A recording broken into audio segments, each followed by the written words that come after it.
Good evening to both debating teams and fellow audience. The motion for today's debate is, should Bumiputra rights be abolished? On the government team, we have Emily as the first speaker, Soo Xing as the second speaker, Victoria as the third speaker, Sabrina as the fourth speaker. On the opposition team, we have Nicholas as the first speaker, Kayla as the second speaker, Chan Seng as the third speaker, and Desmond as the final speaker. Before we proceed with the debate, allow me to lay down some ground rules. Each speaker is given 3 minutes to present your points. Except for the first speakers, you get 5 minutes. At the end of the debate will be a 5-minute question exchange session between both teams. Should there be any POIs or questions, please use the raise hand feature and the speaker will get the option to accept or decline. If both teams are ready, we shall begin the debate with the first speaker from the government team. Good evening to the chairperson, distinguished guests, and the members of the debate team. The topic for our debate today is, should Bumiputra rights be abolished? So today, as the first speaker, I'll be talking about the flaws of the Bumiputra rights. The term Bumiputra is a political coinage. Bumiputra is a term used in Malaysia to describe Malays and Orang Asli, or the indigenous people of Malaysia or the Southeast Asia. The term itself is sometimes controversial and has similar usage in the Malay word. They first came into currency during the 1950s as a cause of the negotiation with the British colonial authorities during the independence of Malaya. As stated in the Constitution of Malaysia, Article 153 provides for the special position of the Malays and the natives of Sabah and Sarawak, which include all the indigenous people, Muslim and non-Muslim, such as the Iban and Bidayo. This means that the special position in Article 153 does not include the poorest and most marginalized group, arguably the original people of this land, which is known as the Orang Asli of the Peninsular Malaysia. Instead, they are covered under Article 8(5)(c), which provided for the protection, well-being, and advancement of the Aboriginal people. In 2013, the Human Rights Commission of Malaysia, also known as Suhakam, prepared the inquiry report which included 18 recommendations to resolve the Orang Asli land problem, but it was never debated in the parliament. No known action has been taken on the inquiry report, including the recommendation that has been stated. According to the Star, the term Bumiputra is not a legal term as there is no legal definition of the term for the Peninsular Malaysian ethnic groups, but a policy construct. It is a useful term to group together the Malays, natives of Sabah and Sarawak, and other ethnic groups, especially after the new economic policy was implemented in 1970 as a part of the measures introduced after the ethnic tensions and political crisis of May 1969. In contrast to affirmative action policies in many other countries that usually cater to the minorities, here in Malaysia, they focus more on the majority, politically dominant community. According to JAMO, the launching of the new economic policy was to eradicate poverty regardless of race and restructure the society so as to remove the identification of race with economic status to create the condition for a national unity. Unfortunately, poverty still exists and is prevalent among minority Bumiputras, especially those living in the rural areas. Orang Asli still remains isolated and lead self-sufficient lives in the interior of Malaya. In conclusion, the benefits of Bumiputra rights definitely help Malay out of poverty, but the flaws of the Bumiputra rights have neglected the poor and marginalized the Bumiputras, especially the Orang Asli. Thank you.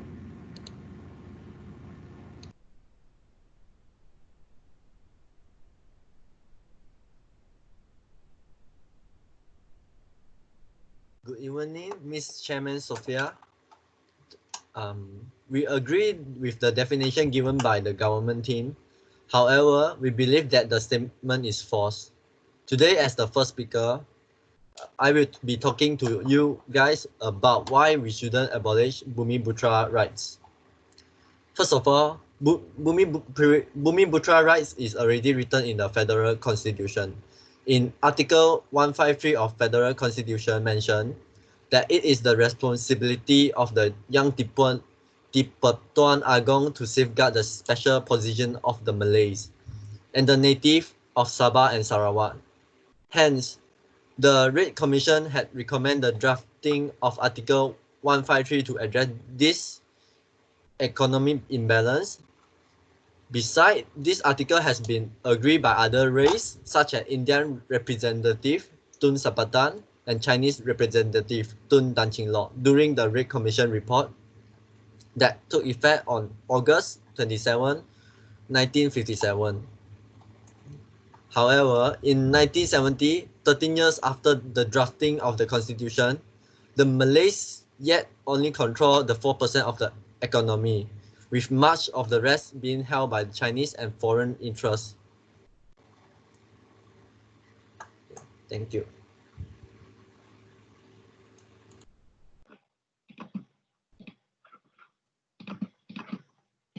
So we the government believe that we should abolish Bumiputra laws and implement a system which would mainly help the B40 community and create a strong foundation in the educational system.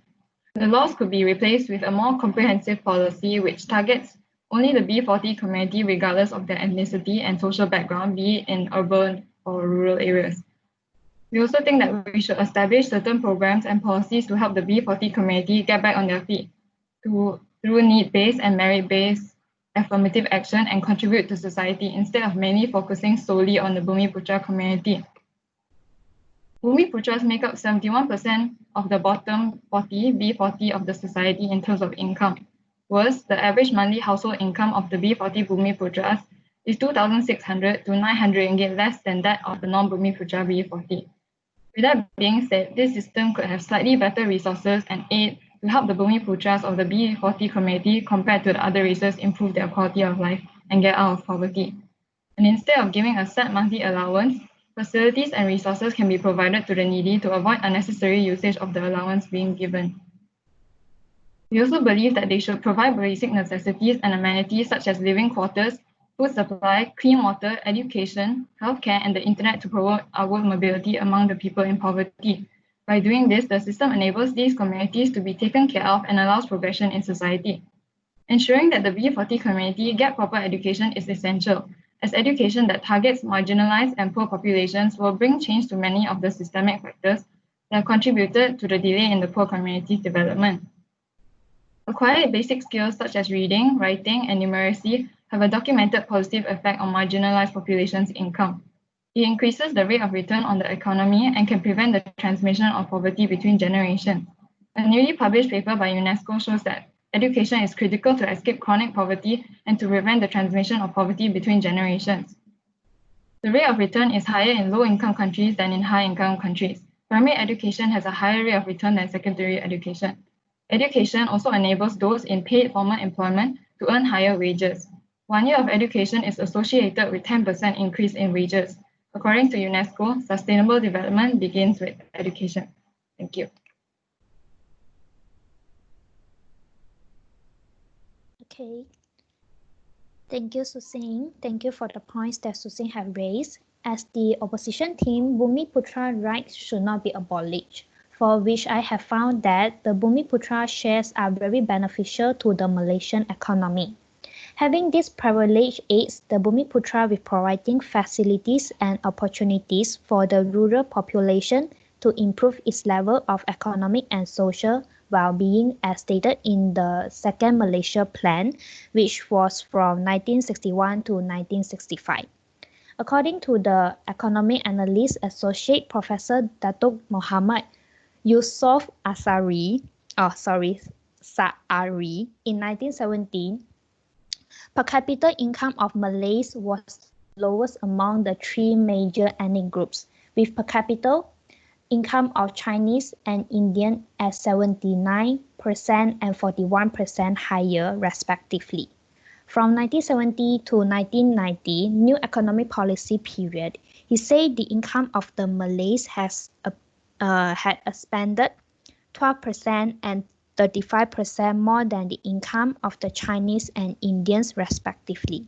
At the end of the second Malaysia plan, the employment rate of Bumiputra in the manufacturing sector increased from 29% to 33% and from 24% to 34% in the commercial sector. Bumiputra equity ownership more than doubled from 3% to 7.8%. This, he said, implied that the structural economic transformation in the NEP period has significantly improved income growth of the poorest ethnic group. So that's all from my side. I would like to pass the time to the next speaker to continue her points. Thank you. Thank you, Kayla. And I will pick up from where Emily and Soo Xing have stopped.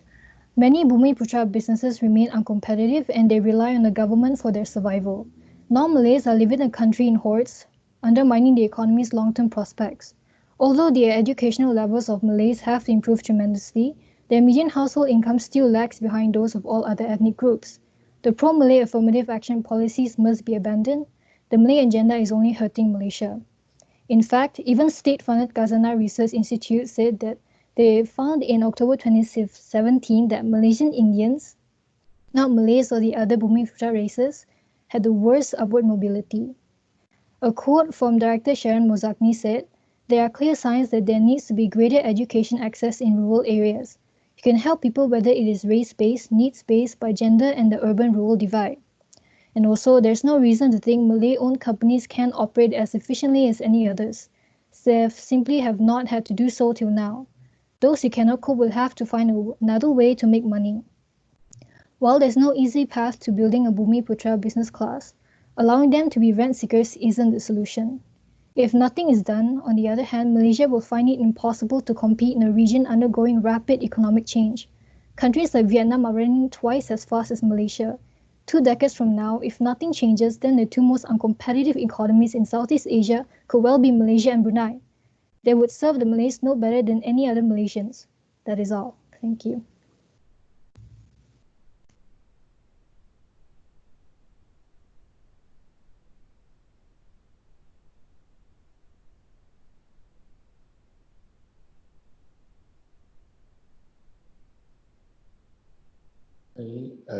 Thank you, Victoria, for your point. So I'm going to talk about how the ISET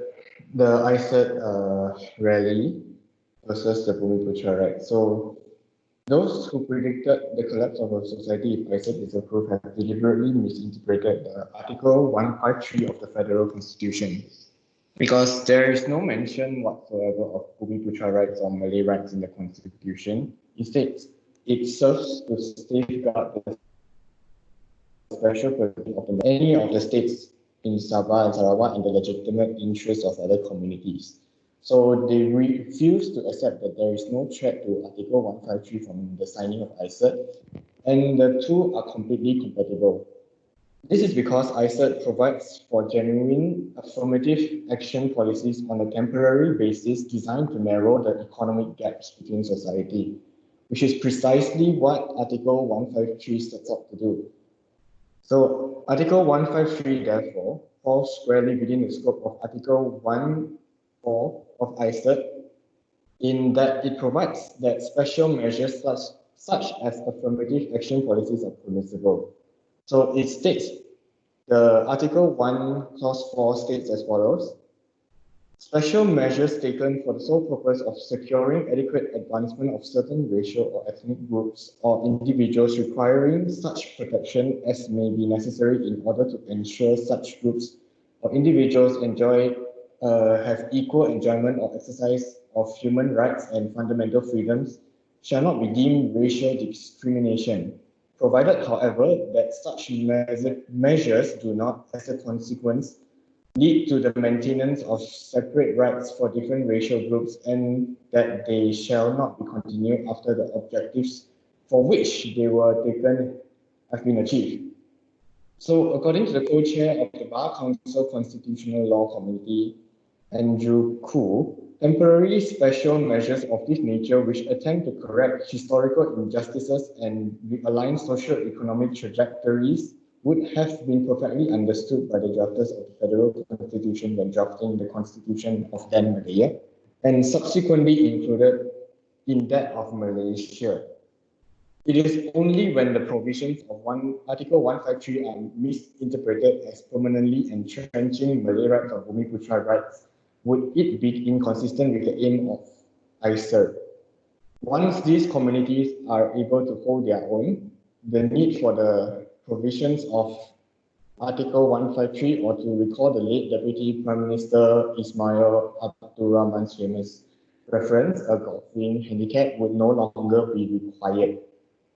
There is no need and certainly no warrant to remove Article 153. Given limited resources, assistance as anticipated by the provisions of Article 153, it would be best and wisely be concentrated towards those who possess a genuine need for assistance, as opposed to those who are merely members of the community, regardless of how economically well off they may be. Those are my points. Thank you very much.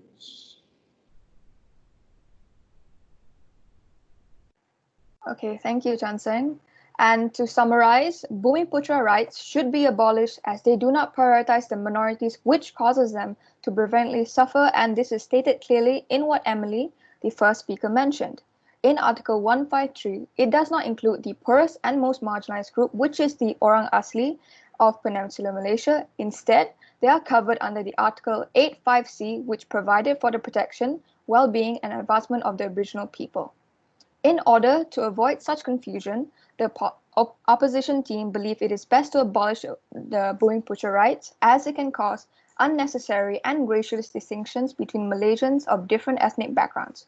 Apart from that, it leads to implementation of affirmative action policies which benefit the Bumiputra, who comprise a majority of the population in Malaysia still living in society where rich remain rich and the poor remain poor. It is definitely not fair to the others, especially those in need.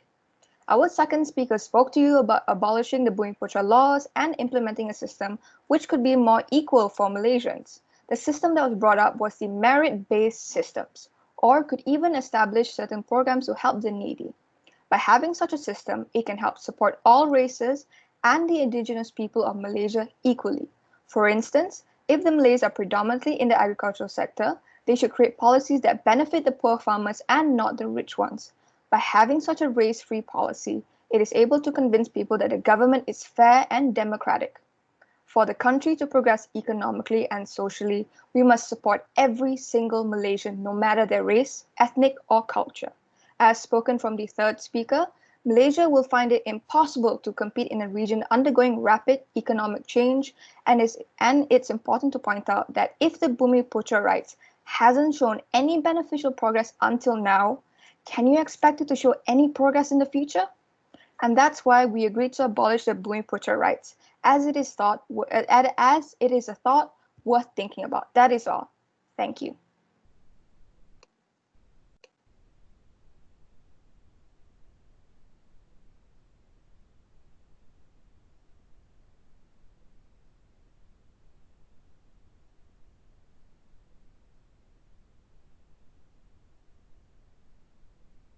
Okay.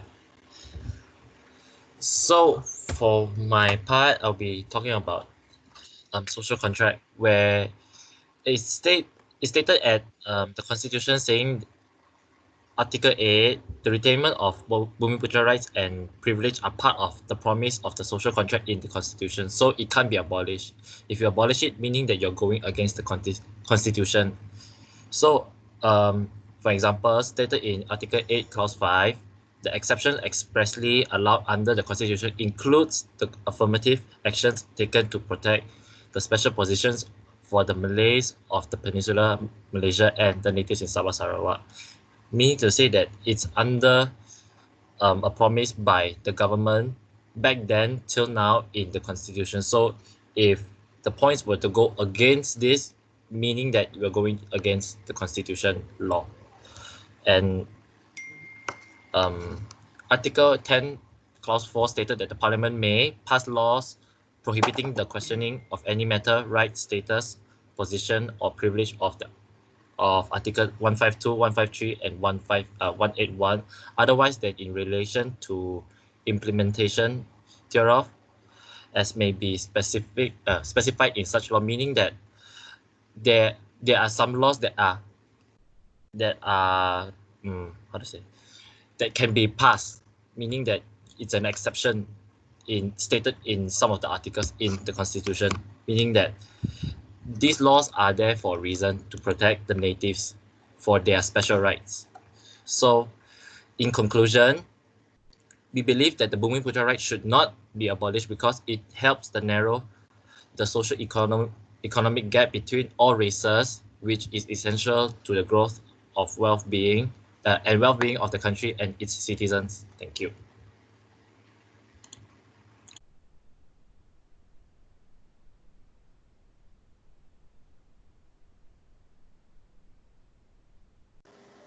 Sorry, I want to rebut, but I don't know why the raise your hand system cannot be used. Is it okay? So I want to rebut about what the last speaker talked about the right. Malay special rights do not appear in the federal constitution. In the article, only mention about special position of the Malays and the native of Sabah and Sarawak. Malay special rights are regularly used by a consultative group from the community to demand the retention of pro-Bumiputra policy, despite many of these deriving from the new economic policy rather than the constitution. The main purpose for including Article 153 in the constitution was to rectify the perceived weakness of the Malay community in the economic field. The public service and the problem of Malay poverty at the time of independence, as the legal experts have said, that the special position of the Malay and Bumiputra does not suspend any other provision in the federal constitution, and there exists other important element in the nation law that guarantee the right of non-Muslim, non-Malay Malaysians, such as the guarantee of citizenship and the fundamental liberties. Thank you.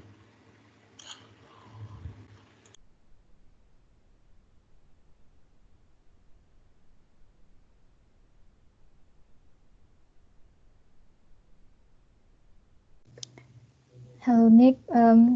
To rebut your rebuttal, it is stated here that in Malaysia, they primarily focus on the majority and politically dominant community, and that is the Malay communities. Even in an article, it says that Najib, he buys the Malays' votes just to reinforce that if Najib got overthrown, then the Malay policy will be abolished. So if that is not a strong fact that Malaysia is biased on its own community, then we might forever be in the old age. As I have said before, if Malaysia does not change, then we will be economically behind in just 2 decades. That's all.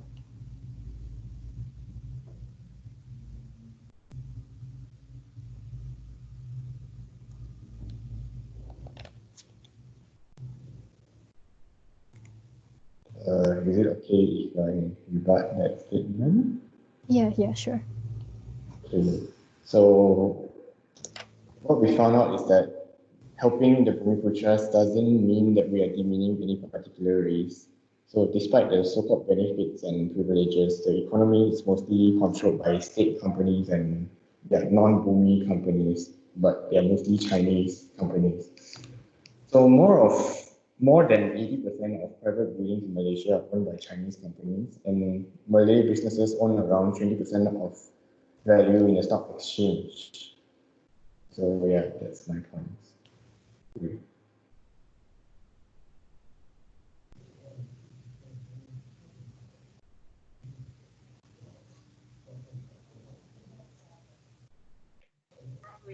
That rebuttal. Yes. As I said earlier, Bumiputras make up 71% of the bottom 40 or the B40 society in terms of income, and on average, their household income is 2,600 to 900 ringgit less than the non-Bumiputra in B40. So I would like to ask, are the current policies and initiatives enough to help the Bumiputras in the B40 category improve their quality of life? Can I answer to that rebuttal? Okay. So, as mentioned by my fellow opposition member Kayla, she mentioned that from 1970 to 1990, during the new economic policy period, the income of the Malays expanded 12% and 35% more than the income of Chinese and Indians, respectively. And then at the end of the second Malaysia plan, the employment rate of Bumiputra in the manufacturing sector increased from 29% to 33%, and also 24% to 34% in the commercial sector. So it's already helping them, and yeah, it shows here in the statistics that the employment rate has increased. So I guess when people are more employed, then oh my god. Yeah, I mean, it shouldn't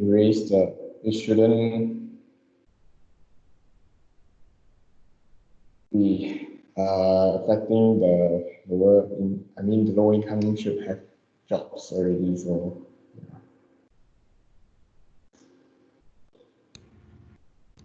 But if you look into all the plans, but one of it is the plan that Kayla mentioned, which is the second Malaysia plan, and the plan that I mentioned previously, the new economic policy. The similarities of these two plans is to restructure the society. So, like after 51 years of all this, policy and plan, and then the current one is the new economic policy. Like, why is there a need for its continuance? Because why can't it be replaced with like a more fairer and a better system, such as the merit-based system or the need-based programs like what Soo Xing had mentioned earlier, which target the poor of all races fairly? Yes, like what Desmond said, I agree. Constitution is here to protect the citizens, but it is not fair to others, especially those in need. Besides, Bumiputra right can cause unnecessary and racialist distinction between Malaysians, regardless of their ethnic backgrounds.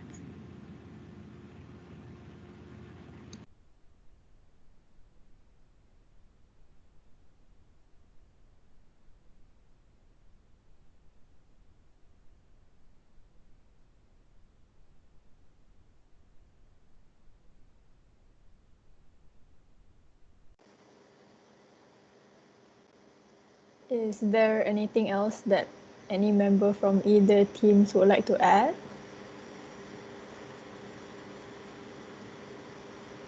No. No?